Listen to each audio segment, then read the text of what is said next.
Hi everyone, if you could take 2 seconds to like and subscribe, that helped me keep this channel going. Thank you.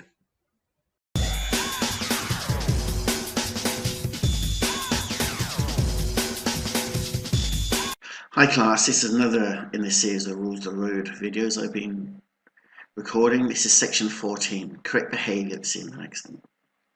Okay, what drivers must do at the scene of an accident or emergency? If you're involved in an accident, you must stop your vehicle and remain at the scene for a reasonable time.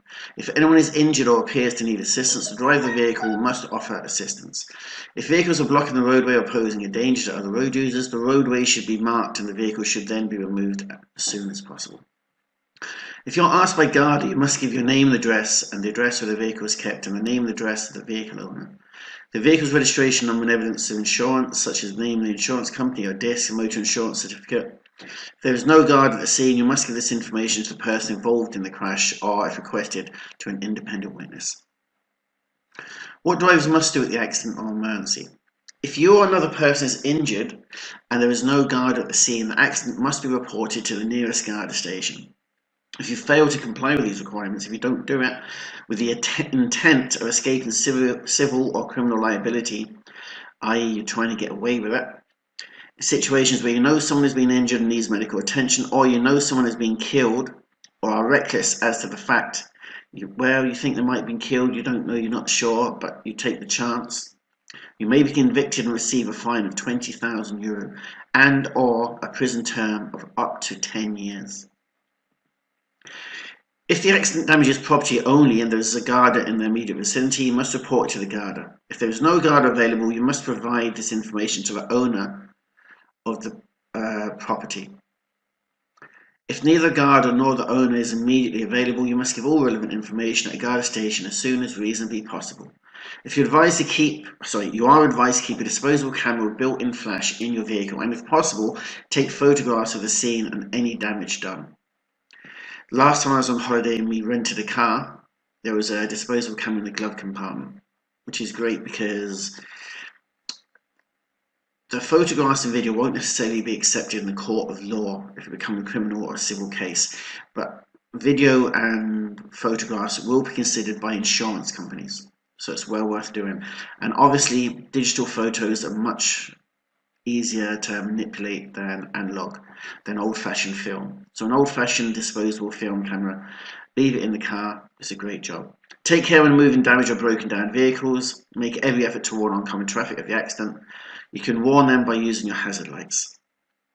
What drivers must do at an accident or an emergency? If you need to ask for another road user's help to warn traffic, do so right away. If you have a reflective advance warning triangle, heavy vehicles and buses must have one.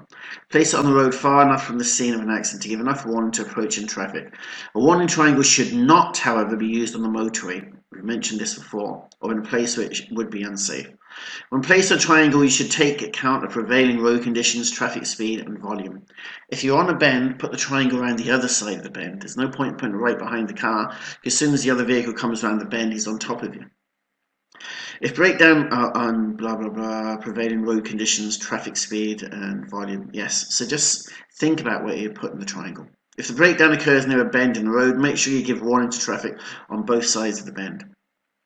What drivers must do at an accident or emergency? Leaking fuel from a crashed car or vehicle is dangerous, so be careful on your approach. Carry at least 2 high visibility vests or jackets or torch in your vehicle. If there is an accident, wear the vest or jacket and use the torch to alert other road users to your presence. Okay? And I was driving at 4 o'clock in the morning once. I was driving a minibus. I was going down a very, very dark lane, and there was 2 tiny little dots that I saw, and I slowed down to see what they were, and there was a car on its side. It was a black car, no lights on, 4 o'clock in the morning, and only for a local. He came out and he had 2 tiny lights on his mobile phone, and he was waving them around in the air. That's the only thing I saw. Otherwise, I would have ploughed straight into that vehicle. You don't expect a black car to be on its side in the middle of the road. So even the tiny light from your mobile phone or a smart device could save an accident.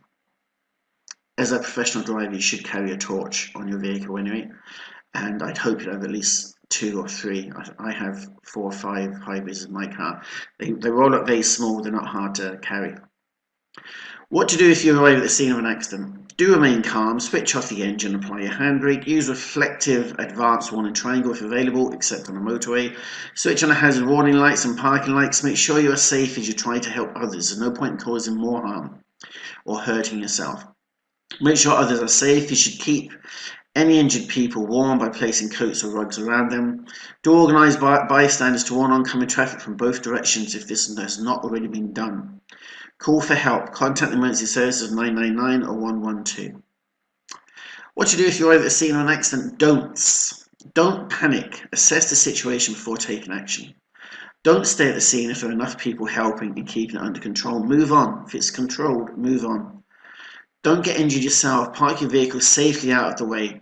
Don't move an injured person unless there is a risk of fire or of the vehicle turning over. You don't move people at the scene of an accident unless you really have to. Don't attempt to lift a car from an injured person without help. Don't remove helmets from injured motorcyclists. Do not do that. Okay? Even if you do remove the helmet from a motorcyclist, there's a very special way of doing it without causing neck injuries. But the number one rule is if you find a cyclist on the road, do not remove the helmet. It might be the only thing holding his head together. Don't allow anyone to smoke close to the scene. Don't give an injured person anything to eat or drink. Okay, this can cause them to choke, and if they're going into theatre later for some sort of operation, they can get I forget the name of it now. It's a type of pneumonia where they can breathe the fluid, or that little bits of food can get into their lungs. So you don't give someone in an accident food or liquids.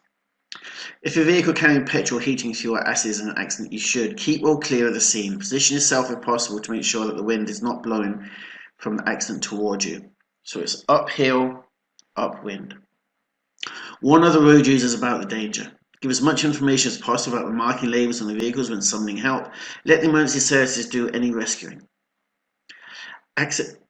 This is ADR, this is for tankers and fuels and vehicles carrying any kind of dangerous liquids. If you go into that mess, you could just get horribly injured, or it could just end very badly. You really need to know what you're doing.